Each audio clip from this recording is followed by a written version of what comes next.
Hey everybody, it's Peter B. Welcome to another episode of Tobacco Card Tuesday. Now, my question to you is why would anyone make, why would any company make a baseball card that basically shows the player's butt? And also, who would buy this card that shows basically the player's butt? Well, I happen to buy it, but that's not the reason.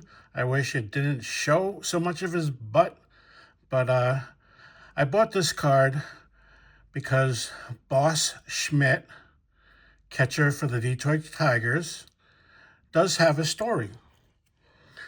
This is a E92 Dockman, and that set is very beautiful. I mean, in this you can see the blue sky and the green grass and the whites of Schmidt's uniform. Beautiful card, but yeah, it shows the guy's butt. Well, let me tell you a little bit about Charlie Boss Schmidt. He played 6 years in the majors, 1906 to 1911, all with the Detroit Tigers. He was the catcher, main catcher on the team, and helped the Tigers get to 3 World Series, 1907, 8, and 9. Schmidt grew up in Arkansas near a coal mine, and when he was very young, that's where he worked. He also, when he got older, became a boxer. This caused his hands to have gross-looking calluses and scar tissue, even before he started catching. At the time he made the big leagues, catchers were using the pillow glove, which basically you kind of stop the pitch with the glove and you quickly bring up your bare hand to catch it before it bounces away. Well, Boss Schmidt wasn't the best fielding catcher, I guess. He made a lot of pass balls and led the league in errors. He was okay when the pitch came straight, but if he had to go too far to the left or too far to the right, he tended to put his bare hand in the glove before the ball got there. He broke many fingers this way.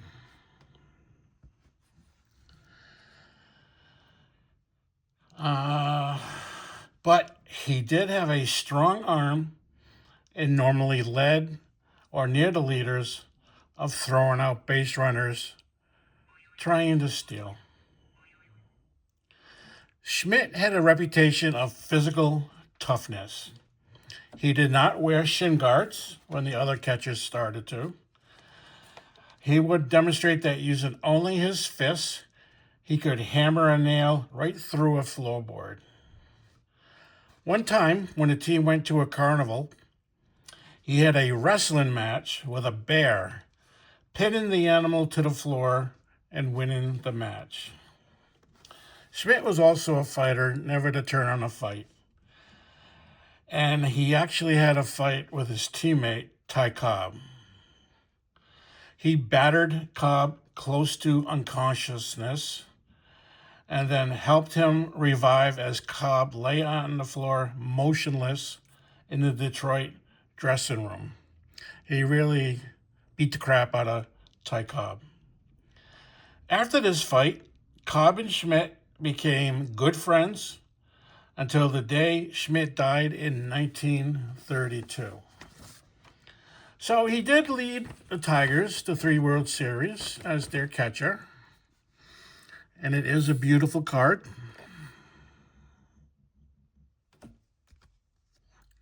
That's the back. That's the back of Dockman's.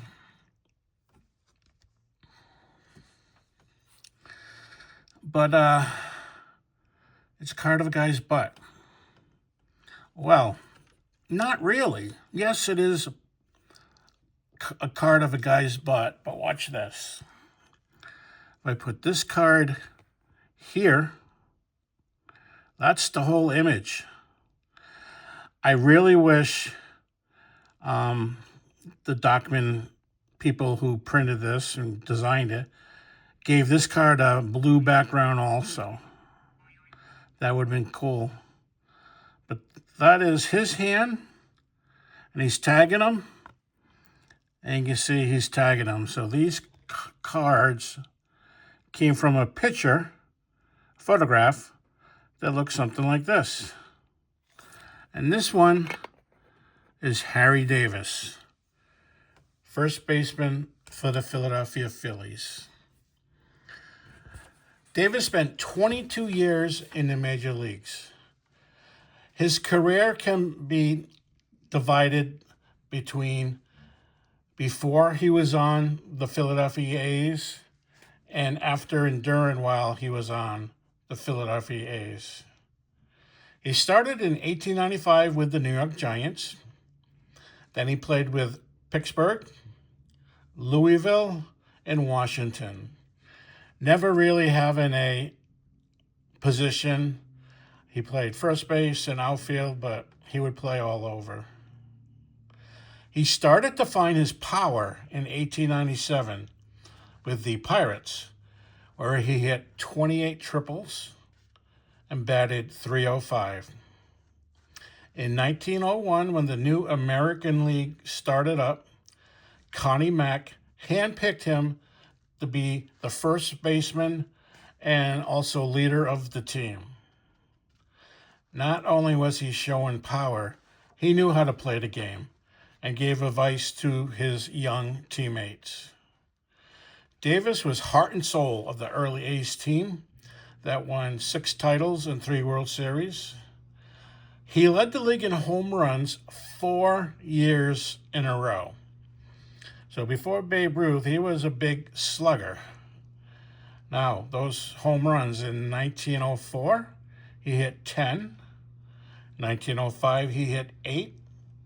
1906, he hit 12. In 1907, he hit 8. Not Babe Ruth numbers, but he was the league leading home runs 4 years in a row.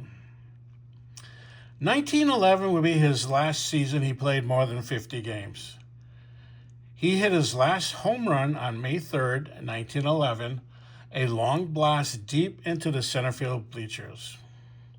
But also in that same game, Jack Stuffy McGinnis, a young player, also hit a home run.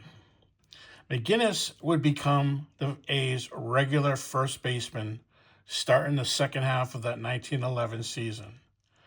He was also part of that 4-man A's $10,000 infield. But Davis was a pro. He helped McGinnis learn how to play the first base position, and McGinnis went on to become a great fielding first baseman. In 1912, Davis signed to manage the Cleveland Indians, but after just 1 year, he signed back to become a coach for the A's and Connie Mack. He remained with the A's until 1927 as coach and scout. So once again, the Stockmen are beautiful. Like I said, I wish I had a blue background, but you can see Davis sliding in the home plate, and to me it looks like he's out, maybe not. And there's the butt of Boss Schmidt tagging him out. So it's really not a card of a guy's butt. It's part of a 2-card scene. And I thought it was pretty good. So that's why I got this. And I also had this. E92 documents. Now let me show you some recent pickups. Here is a T206 of Fred Clark, Hall of Famer. He was a great player in the 19th century and went on to become player manager of the Pittsburgh Pirates. It has a 1909 Sweet Caporal back. I picked up a silk of Jack Barry. I actually collect Jack Barry. Rough shape, but hey, it's now in my collection. I got a nicer card than that one. And that's third baseman for the Detroit Tigers, George Moriarty. Beautiful card.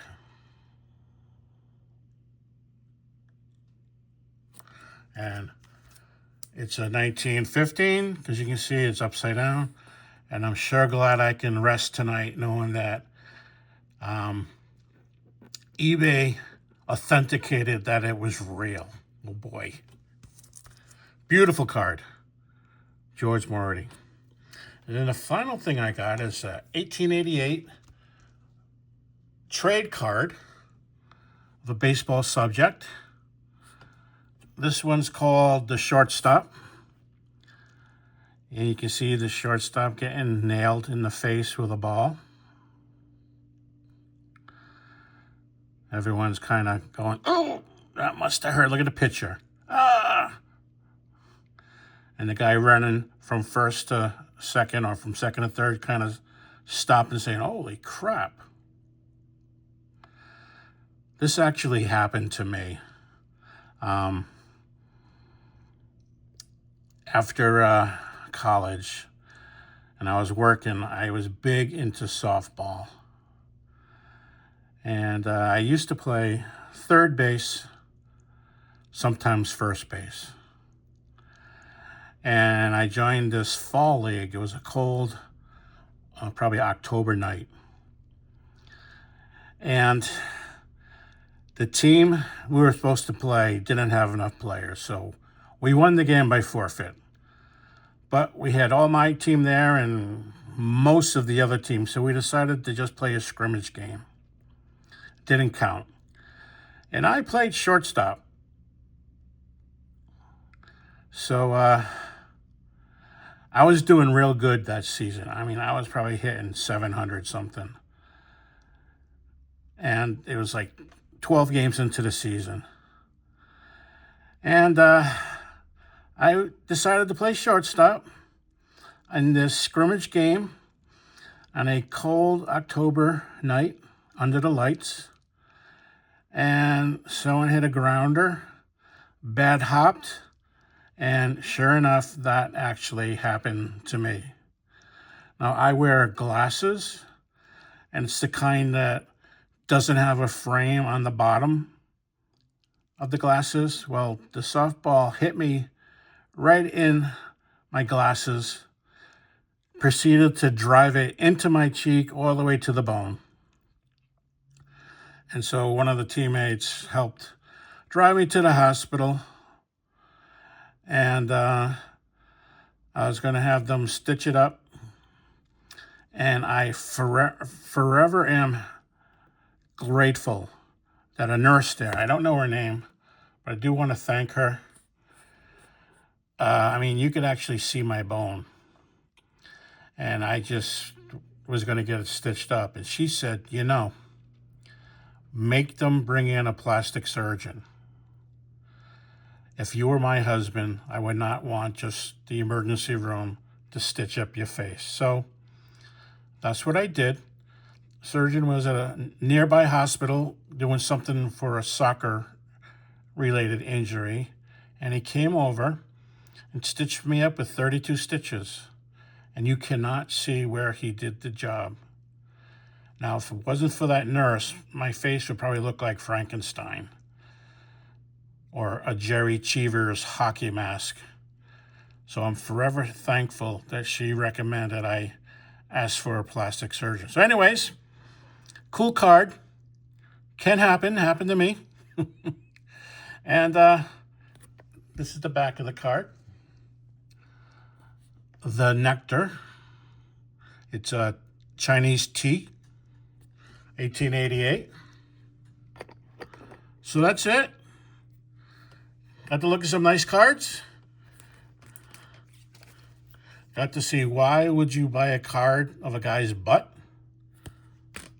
And even told you a little bit about myself and my glory days of playing baseball. Well, I hope everyone has a terrific Tobacco Card Tuesday. Thank you.